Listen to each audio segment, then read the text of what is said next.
Welcome back, folks. It is time for the NautZone from Sportsnaut.com. We're here to talk NFL football. We are going into playoffs. Yes, the playoffs. Sorry, my Jim Mora impression isn't great, but we are here. And I say we because that's us, the two hosts here.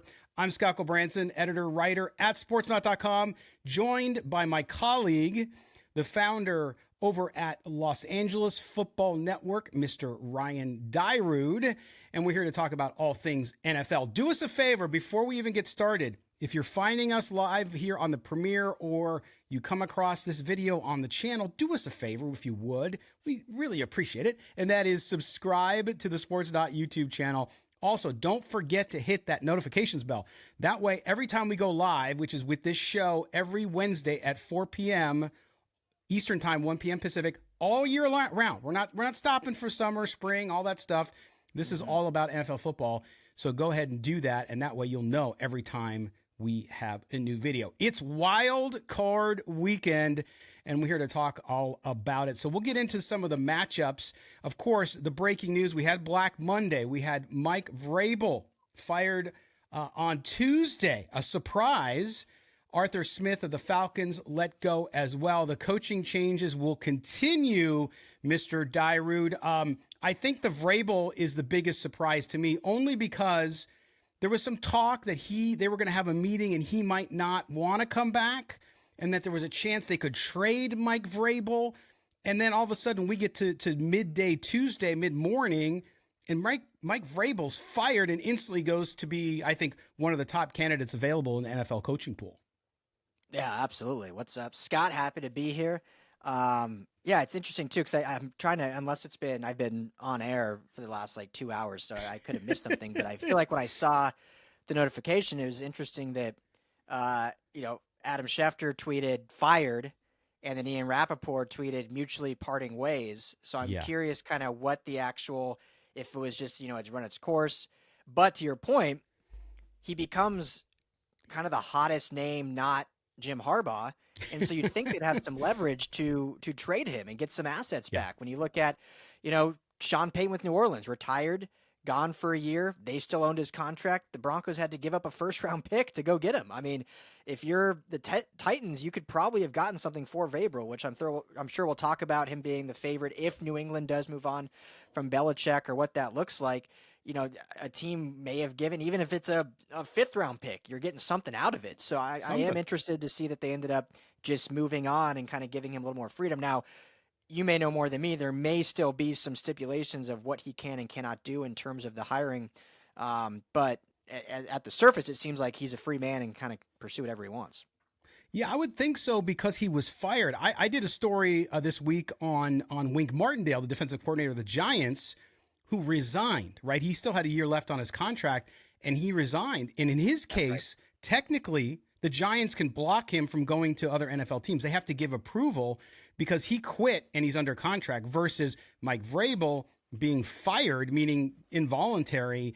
So now he's probably a free agent, I would imagine, unless there's to your point, some weird stipulation in his contract or something. But nonetheless, this coaching carousel, we're used to it. That's why we call it Black Monday. The hammer falls. I think there's going to be some other ones. We've also heard all the conversations. You mentioned Jim Harbaugh, a favorite to get the Los Angeles Chargers job, also the Las Vegas Raiders job. Listen, Jim Harbaugh can kind of go where he wants to go. Of course, the Commanders have shown some interest there, and we've heard some other names as well. That one's going to be interesting because the Chargers seem to have opened up their tight purse strings and said, we will get who we want. At the same time, Ryan, I want to know what you're hearing down in LA about the Harbaugh situation, because they're interviewing, it seems like, 85 candidates for the head coaching job. Where do you, I know Charger fans want him, it would make sense, but where do you think that fits, and why would it be a good fit for him in Los Angeles? Yeah, they're casting their net wide, which is good to see. I think in other years past, they've been a little more selective in who they interviewed. And hey, at this point, just get on the horse and interview everyone possible. They've started as of Tuesday interviewing GM candidates as well, because they have an open GM. So, guys like Adam Peters from San Francisco, assistant GM over in Dallas, they're interviewing. They're making that list long, and Spanos has even come out and said that they're willing to hire a coach before the GM, which is, is always an interesting choice when that happens. And the only time that I can remember that really working out, correct me if I'm wrong, Scott, maybe you'll remember, but I feel like, the Niners hired Shanahan before John Lynch, and obviously I think they've had success there, but usually when you hire the coach before the GM, there's never that same continuity, it feels like, or there's some differences in power struggle, if you will. But what that tells me is that Jim Harbaugh is who they want, because I think he's a guy that if you're bringing in, you're giving him more power than you would, say, a Raheem Morris or a Ben Johnson as a first-year head coach, or any of these guys that are either first-year head coaches or very new-coming head coaches. A guy like Harbaugh, who's had success at college, had success at the pros, you're probably willing to give him more power, which is what Shanahan got with San Francisco. Obviously, John Lynch is the GM, but Shanahan kind of has final say in roster construction, and I'm assuming Jim Harbaugh would have that too. And the last thing I say before I get too long-winded, and maybe this will lead into the Raiders as well, it seems like, from what I'm hearing, that it's basically on the Chargers to mess it up. Like, they can probably have Harbaugh if they want, but it's on them to mess it up, whether that be the contract isn't what Harbaugh wants, the power isn't what he wants, or control of the staff is not what he wants. So it's kind of like, if they basically give him the keys to the kingdom, it seems like they can have him, but if they get restrictive like they have in years past, they could ultimately mess that up and then go for one of these 90 coordinators they're interviewing. Yeah, and that's been the history, right, with the Chargers and the Spanos ownership group, is there's just some weirdness and dynamics with how they want to control things, and I think you're right. I think that's kept them. But they also wanted to go the younger route with coaches, right? I think, when's the last time they had a veteran coach? Norv Turner, maybe? And so it's been a long time. And the situation in Las Vegas, of course, Jim Harbaugh has connections to both those teams. He played for the Chargers at the end of his career when they were in San Diego. He also his first coaching job was with the Oakland Raiders. He was hired by Al Davis. Al Davis was a mentor to him. He's talked a lot about that openly. But in Las Vegas, there's an interesting wrinkle because despite being close to the ownership group there and obviously having roots there, Antonio Pierce did a good job. He did a good job as the interim coach. And so that's the one piece that you don't have in Los Angeles. The Spanos family is free to do whatever the heck they want. In Las Vegas, Mark Davis has to consider an overwhelming support from fans and players who like Antonio Pierce and like to see him get a permanent job.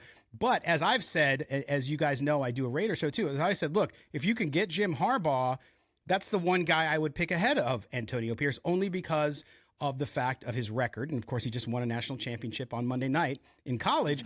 But also, and this is something that's really lost on people, Ryan, and I don't expect them to actually know it. I'm not being condescending.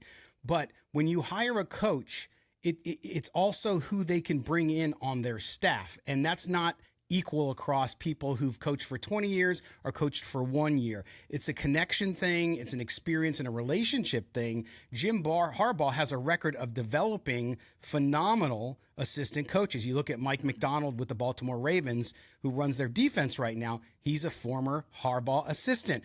So those types of things kind of go a little bit different. But I think that if you give the Chargers an edge, it's going to be in that area. They don't have to worry about any of that. Where Mark Davis, who seems to be pretty sensitive and in tune with his fans overall, I think that's going to be in his mind too. Now, if he can hire Harbaugh, I think he would. But again, the competition's going to be high, and I think Jim Harbaugh is also going to look and say, "Hey, if I go to L.A., yeah, they're going to have some roster issues. We're going to have to do a little bit of retooling, but I got the quarterback." And in the NFL, Ryan, as we've talked about on the show all the time, the quarterback is everything. Yeah, no, 100%. Let me ask you this real quick, because you'll know much better than me. And there's always, especially with where the Raiders are in Vegas, the money flows in Vegas. So I don't think it'll be an issue, but I'm just curious your thoughts. That when you look at the Chargers versus the Raiders in terms of the Harbaugh sweepstakes, besides just personnel, besides any of that, obviously both locations are great, both stadiums are great, all that. So I think those are pretty even. Personnel-wise, obviously you lean Chargers because of Herbert, like you alluded to. When you look at the past, the Chargers are basically on the hook for $4 million because they fired Staley with 1 year left on his contract. Mark Davis, because of John Gruden's 10-year contract and now because of Josh McDaniels' contract, is on the hook for a lot more. I think you would know better, but I want to say it was somewhere in the uppers of 70 or 80 million between those two. Is there any concern because of there's been stories about his cash flow in the past. Obviously, he's an NFL owner. Money is not an issue, but cash flow is a little different story than just actual like net worth. Is there any concern that maybe he'll be, not be able to afford a Jim Harbaugh that might command 18 to 20 million per year?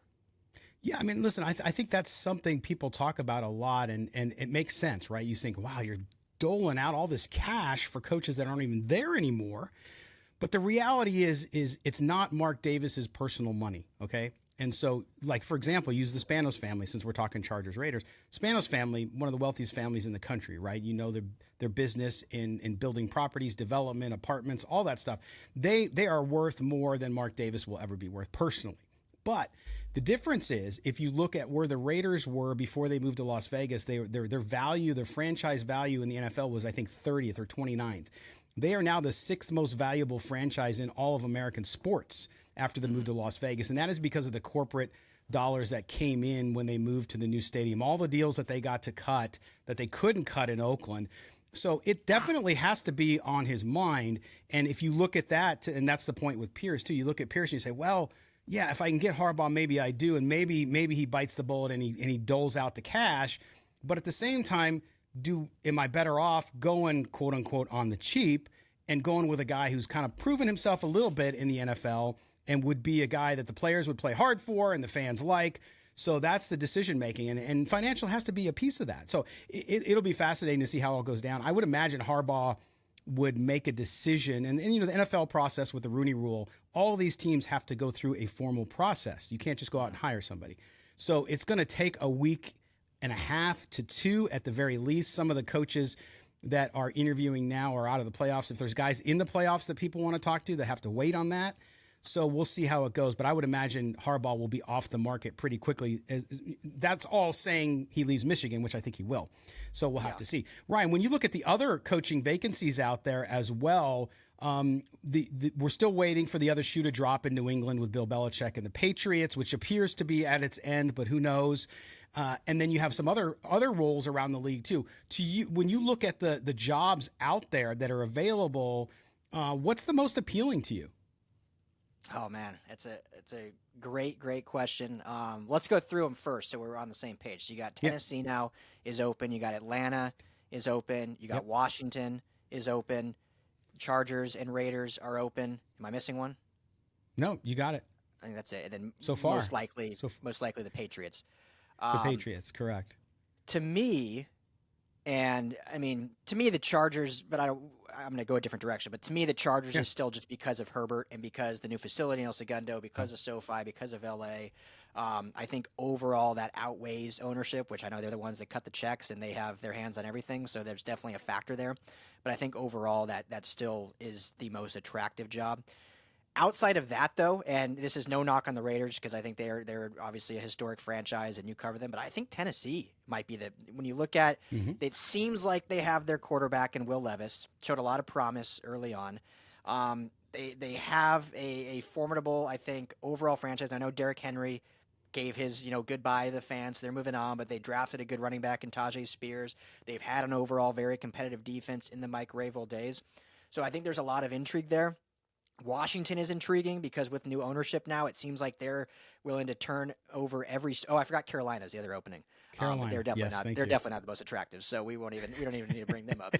But it seems like with new ownership in Washington, he's willing to not cut any corners. He's brought in different help to come in with the hiring process, which I want to ask you a question about that in a second too. But they're not leaving any stone unturned. They're going to finally renovate the stadium and do some much needed repairs to FedEx Field, do some different facility stuff. So it seems like they at least now have the backing there with that franchise that can make it attractive. Now you still got to go find a quarterback. They just traded away during the season their 2 best defensive assets in Montez Sweat and what's his name to San Francisco that I'm drawing a blank on now. Chase Young, thank you. So, they got some draft capital back, but you're kind of almost in a somewhat of a rebuild. So that's why it's a little less sexy, I think, than maybe the Titans. But new coaches sometimes, if you're not a Jim Harbaugh, if you're an up-and-coming coach, might like that rebuild because then you get to have a say in everything moving forward exactly to carry out your vision. So there is something to be said there too.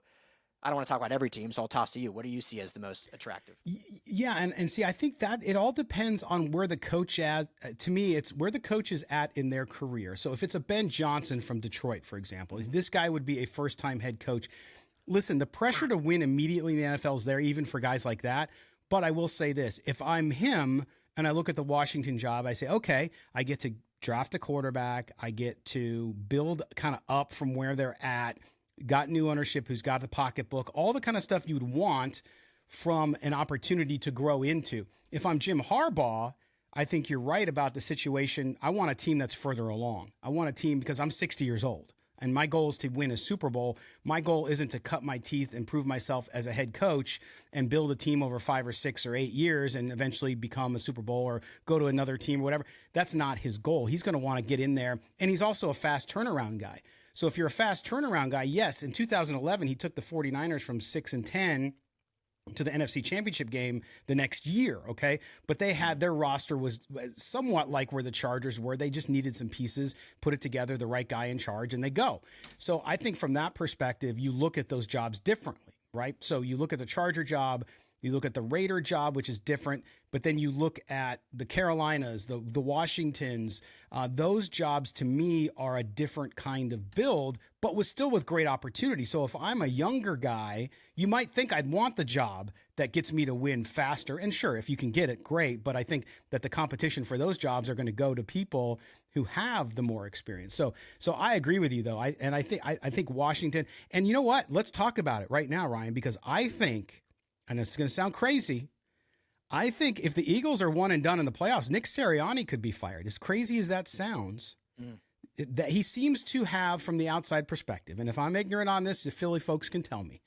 It seems like he's lost the locker room. Yes, they've had injuries. Yes, they've had some weird stuff happen there, but he's had coaching issues. The players seem to be checked out. And so there might be another opening, and Philly would be an opportunity, I think. Yeah, they need some help there too, but their defense, even though it hasn't played well this year, they got all the pieces they need there. And on offense, you got a couple things they need, and they might need a new center now if Kelsey retires. But to me, that's how you have to evaluate the jobs if I'm a candidate, is where is the team at, where am I at, and what's the best fit? Yeah, I mean, that would be amazing. Amazing in a bad way, or just fascinating, I guess, if he ends up getting fired, if they are one and done, and that's an opening. And, it shows, and we'll see what happens and see if he turns things around because, going into the season, he was considered one of the top coaches in the NFL, and all of a sudden, 6 months later now he's on the hot seat and lost the locker room. So it's just wild how things turn. But it shows you, Scott, and this is what I think makes a coach like Sean McVay so great.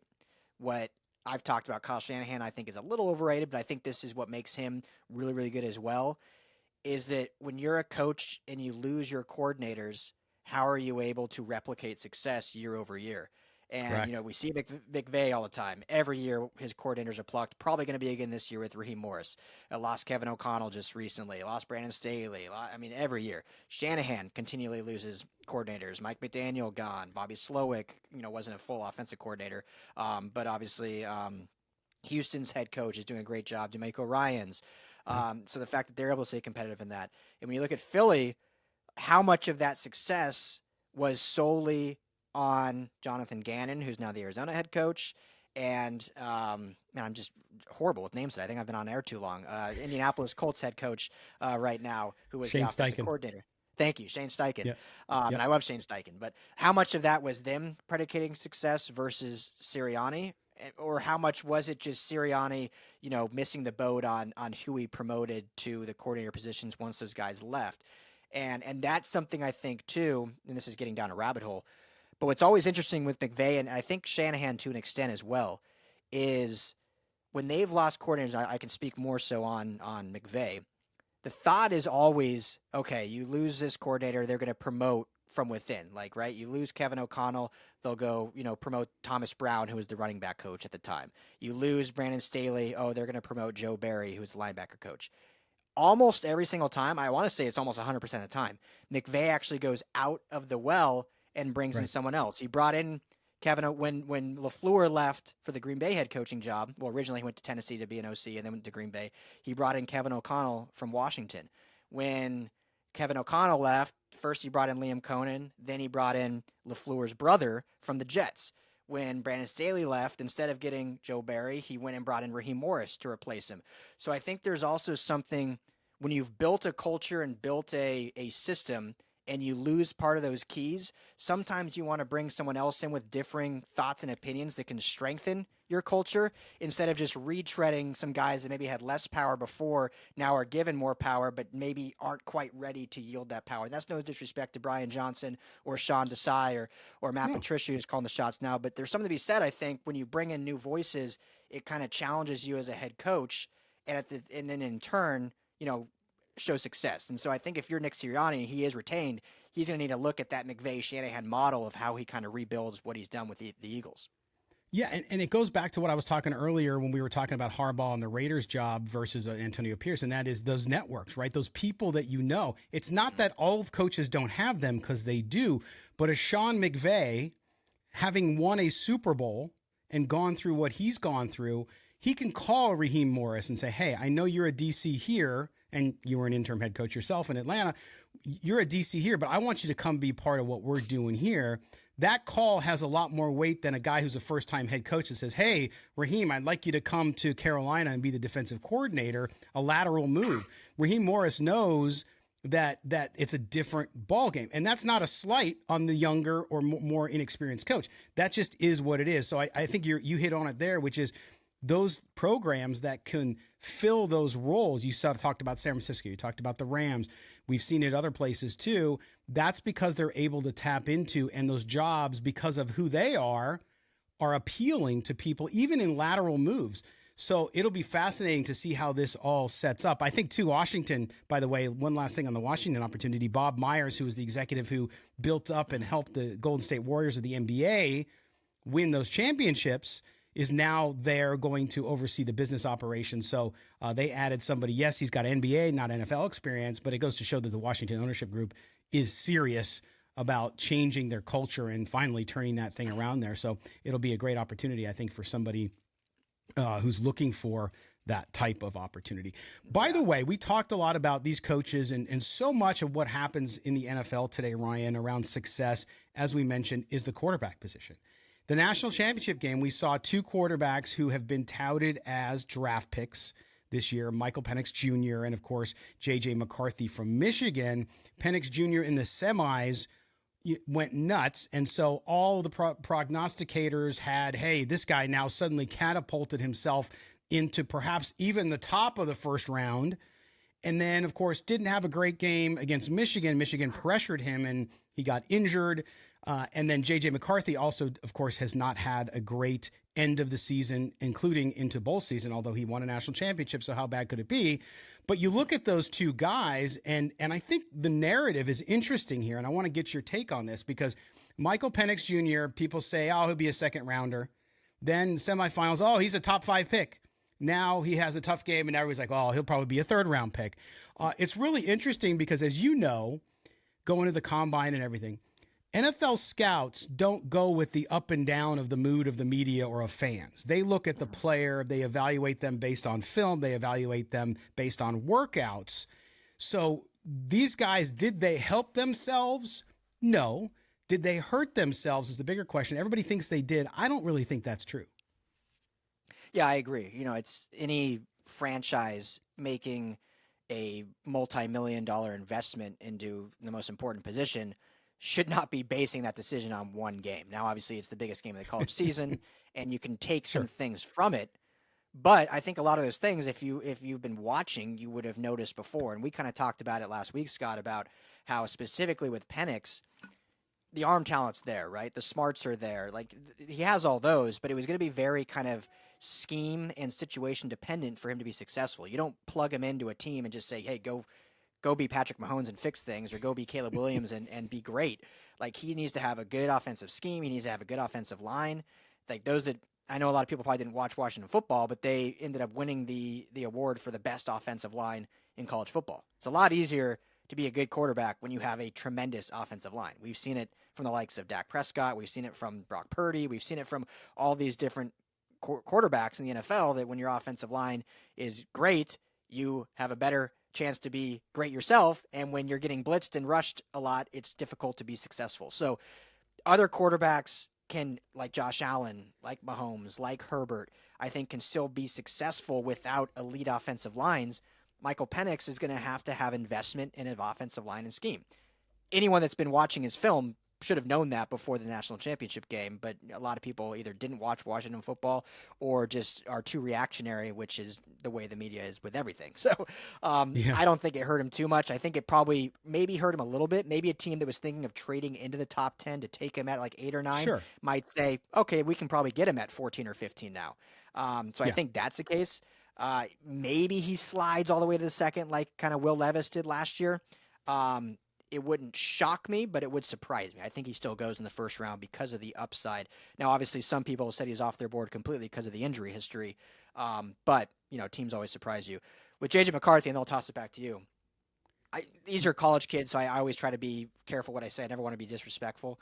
I've never seen it with him, though. Like, he's a guy. I haven't watched a ton of Michigan football. I'm not going to sit here and say I've watched it like I've watched the Pac-12 covering USC and UCLA, and I watched Michael Penix in person at the Coliseum against Caleb Williams.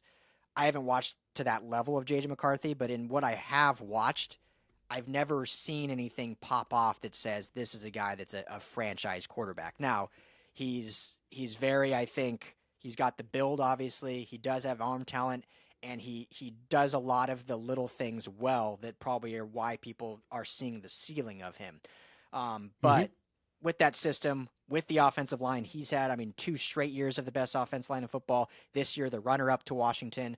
With the running game they've had, there's a lot in his favor to where, with all those things, he should have been a lot better than he was. Like when you compare it to like a Joe Burrow, right? Like Joe Burrow had arguably the best offensive around him we've seen in college football. But then Joe Burrow went and had the best quarterback collegiate season we've ever seen in terms of statistically going 15-0, winning the Natty. J.J. McCarthy had a very mediocre Stetson Bennett-like season with a lot of the tools around him. So to me, he's a 3rd or 4th rounder, but obviously we'll get a lot more in the draft over the next couple of months. What do you think? Yeah, listen, I think J.J. McCarthy needs to stay another year in school. I don't think he should come out. First of all, the class is such a good class for quarterbacks. Where you're at in that class doesn't benefit you. Now, you could say, well, you go back another year, you get hurt or whatever, or you do worse, then you hurt your stock. I think you got to take that risk because I don't think he's at that level. I agree with you 100%. And then you look at it, and I'm not trying to disparage because I didn't keep that much track of it, but the whole cheating scandal, the video cheating scandal, when that broke, after that broke, McCarthy had 1 touchdown pass the rest of the year. So whether that's tied in or related, I don't know. Can't say for certain that it is, but he certainly finished the year looking worse than he did at the start of the year. And to your point about the running game and the system and all that stuff, that factors in too. I think he's a nice prospect next year, but I agree. I think he's a developmental guy. I don't think he's the guy you're going to take in the first or even the second. I wouldn't take him in the second round either. Now, he goes out next year, balls out, has a record-setting year or something like that. He can change minds. But I just don't see that happening with J.J. McCarthy in the way things are going with his career. And I wish him the best, but I just don't see it happening. So we'll see how it all rolls out. Go ahead. And Scott, sorry to cut you off, but just last point on that. Like Washington, great football team, deserved to be in the Natty. I know it ended up kind of being the score-wise was a blowout, but it was close till the end there. And, what a phenomenal season they had. But they had the 120th ranked pass defense. And J.J. McCarthy could not, after the first quarter, could not throw on that defense. They were able to run the ball over them, but 120th ranked pass defense and you can't throw, like, we're not, again, we don't talking one game being the all deciding factor, but that's just goes to show that it was not an anomaly all season long that he didn't have the passing statistics that would be expected for a first rounder. Yeah, absolutely. All right, let's shift gears now for the rest of the show. Of course, we're coming up on the first weekend of the NFL playoffs. And so now it gets real, as they say, right? It gets real. We look at the matchups coming up on Saturday, Ryan, on the NFC side. NFC's all on Sunday. On Saturday, AFC side, we have the Browns at the Texans, the Dolphins at the Chiefs on Saturday. So 2 games on Saturday, 2 on Sunday, 3 on Sunday, and then 1 on Monday. You look at these AFC matchups, the Browns going to Houston. This is one of the favorite games for me on the weekend because you have the incredible story of old man Winter getting off his couch, Joe Flacco, and I don't say old man lightly because I'm much older than Joe Flacco, but you have Joe Flacco coming off the couch doing what he's done with the Cleveland Browns. Remarkable story. And the Browns on their fourth quarterback without their star running back, all that jazz. They're going down to Houston to face what's probably going to be, I know you want it to be Puka Nacua, but I'm thinking just because he's a quarterback, not that it's fair, that C.J. Stroud will win Offensive Rookie of the Year, especially if they win a playoff game. We'll see. But they're going down to face that Houston team. D'Amico Ryan's a candidate for Coach of the Year, all that stuff. This one, to me, and it's one of the early games, 4:30 Eastern, 1:30 on the West Coast. This one is exciting to me, man. I think this is going to be a battle. It's going to be so good, and what great storylines running both, as you just broke down. I don't need to double down on that, but both teams, I think, do things well in different areas. Obviously, C.J. Stroud has been fantastic, but that Browns defense, man, is no joke, and hats off to Jim Schwartz and what he's built there, and obviously Kevin Stefanski, who's my favorite for Coach of the Year. No disrespect to D'Amico Ryans, because I think he certainly deserves it as well. You know, there's 3 or 4 coaches that deserve Coach of the Year this year. You could even argue all the way to 5. That's how good some of the coaching jobs have been in the NFL this year, which has been fun to see. But yeah, I mean, so I'm not putting my betting money on this, Scott, but just for fun, I tweeted out, once the matchups were set, and like, just in case I can be right and I can save this tweet, I chose my Super Bowl prediction going to the playoffs as Rams-Browns, because why not? Why not go bold? Why not? And go crazy? Rams was probably a little homerish. The 2 hottest teams, though. Like, those are the 2 teams nobody wants to play. 2 hottest teams, and when you look at this Browns team, just the way that their defense plays, the way they can run the football, how well coached they are offensively and defensively, and then Joe Flacco, for all his faults, has played some damn good football and has won a Super Bowl before with the Ravens. So of all the kind of QBs outside of Mahomes in the AFC, he's kind of the only one that's been there, done that. So I think there's an opportunity for him to kind of have that playoff push because of the experience he's welded. So, but it starts in Houston, and it's going to be a great matchup, that's for sure. It is, absolutely. The other Saturday game, of course, is the Dolphins at the Kansas City Chiefs. Miami goes to Kansas City. I think the high on Saturday is going to be 12 degrees in Jackson County on the Kansas City, Missouri side of the border. So not great for the Dolphins. Also, I look at this, and listen, I really bought into and still like Mike McDaniel. I think he's going to be a really good coach as things progress. I never thought this year that they would go really deep in the playoffs. I thought they were just a little too light to do that, and it's proven me right. They've sort of become the Dallas Cowboys of the AFC, meaning they can't win on the road or they can't beat teams in big games, and that goes back to last year too. So to me, even though Kansas City is struggling so badly on offense, so much so that rumors were circulating this week that they might hire Eric Bieniemy before the game to come back in and run the offense. Craziness. I didn't know you could do that. I know. I didn't think they could do it either, but maybe they can because he's fired and he's technically unemployed. I don't know. Yeah. But you have them hosting the Dolphins. I just don't see the Dolphins winning this game. I don't think it's going to be a real exciting game. I think Tua's still not right with his shoulder. They're missing pieces on defense in Miami. And so, to me, Kansas City's defense will be the difference here, and I think the Chiefs win this one pretty easily, even if it's not going to be a high-scoring game. Yeah, I really have no idea which way to go with this one because of everything you just said. This should be a Chiefs win based on the home field advantage, based on the experience, and based on the struggles that Miami has had. But then the Chiefs have just had their struggles. I mean, even in their win against the Jake Browning led Bengals, they had 18 field goals is how they won that game on the leg of Harrison Butker. So the offense still couldn't do much in that home game. So, but I think ultimately just because of the home field advantage and because of Miami's struggles on the road and all the injuries they sustained, it ends up being the Chiefs. The NFL, obviously, everyone jokes about the script, but you get Tyreek Hill back in Kansas City, so that's always a fun one. Let me ask you this quick, Scott, and this is way looking in the future, so we can do it really quickly and then move on to the next game. But I feel like, and I know, Tua was even an MVP candidate technically, towards the beginning of the season and still had a very good year statistically. I know Mike McDaniel has always gone to bat for Tua, but for some reason, I have this weird feeling, and it might not be this offseason, maybe the next, but I have this weird feeling that we're going to see a similar trade scenario like the Rams with Jared Goff, in that they had a lot of success, McVay and Goff. McVay saved Goff's career, ultimately decided that he wasn't the guy to get them over the hump. They make a trade to the Lions, which we'll get to that game in a bit, and ultimately I think both trades worked out for both franchises, but then they got their guy. Like, it would not shock me if McDaniel, even though he's saying all the right things, he's a big Tua guy, if they go out and make a trade to get someone in maybe that he wants just a little bit more to get him over it. Is that outlandish to say? No, because I think you look at Tua, and earlier in the year I was a little more convinced that he was kind of okay. Now he's settled in, he's the guy. He's too inconsistent. And so I think that with all the weapons he had this year, and you watch it, I've watched most of their games, not all of them, but most of them, and I think there's still a question mark there. So I think that it might be that situation, right? They get to the end of this contract and they're like, hey, I'm not sure if you're the guy anymore, and he'll still have value because you're right, there is that upside there, but that lack of consistency and maybe the desire to go a different direction at quarterback, that's something to watch. I agree with you 100% on that one, and it'll be interesting because in the NFL now, you have to be willing to make the bold move, especially at that position. You just can't. Yeah. If you don't think the Cardinals are committed to Kyler Murray again next year, that's great. They believe in him, so they're going all in on it, which is fine.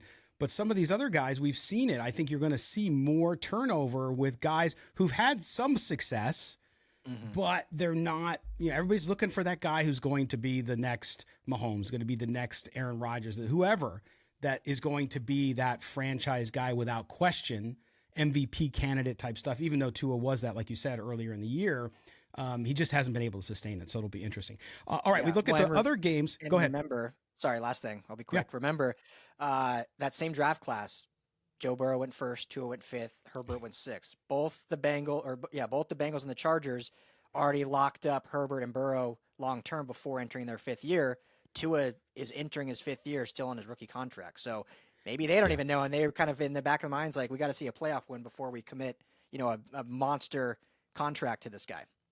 Yeah, and his injury history doesn't help him. I mean, you could say that about Burrow too, but Burrow went to an AFC championship game last year and a Super Bowl the year previous to that. So to your point, when you win through the playoffs, you're going to get your bag, and that's what happened with those guys. We look at Sunday, Ryan, the only AFC game, the Steelers at the Bills. To me, that's the Bills. They're the third team I don't want to play in the playoffs right now just because of how well they've looked. They went down to Miami and obviously kick some booty down there, but I just don't think the Steelers can keep up with them. The Steelers 10 games kind of backed into the playoffs. Look, I respect Mike Tomlin and what he does there. I just don't see them keeping up with the Bills in Orchard Park in a home game. And then we have Sunday as well, the Packers at the Cowboys and the Rams, the Lions. The Cowboys, I like what the Packers have done. I like how Jordan Love's come along. It's just the Cowboys are a different team at home, man. They just don't lose at home. Yep. Yeah, exactly.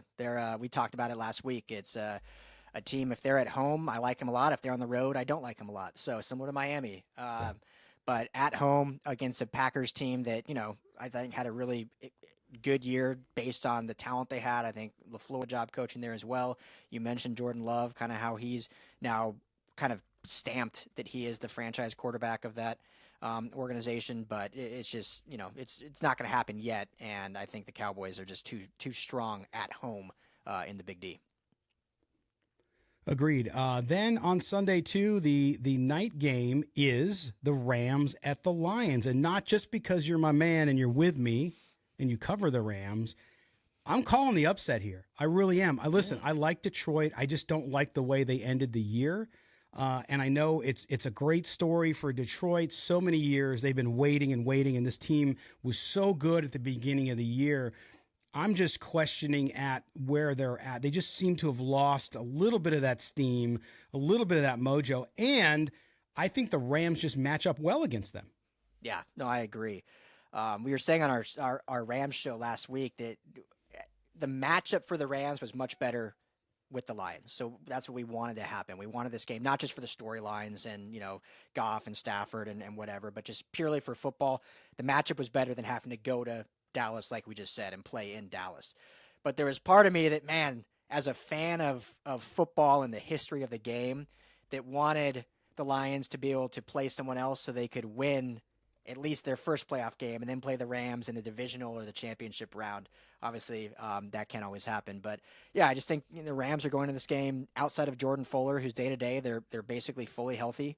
They it was a battle of the backups, but they were able to end on a high note, locking in the 6th seed with against the Niners. First win against them in the regular season in 9 attempts.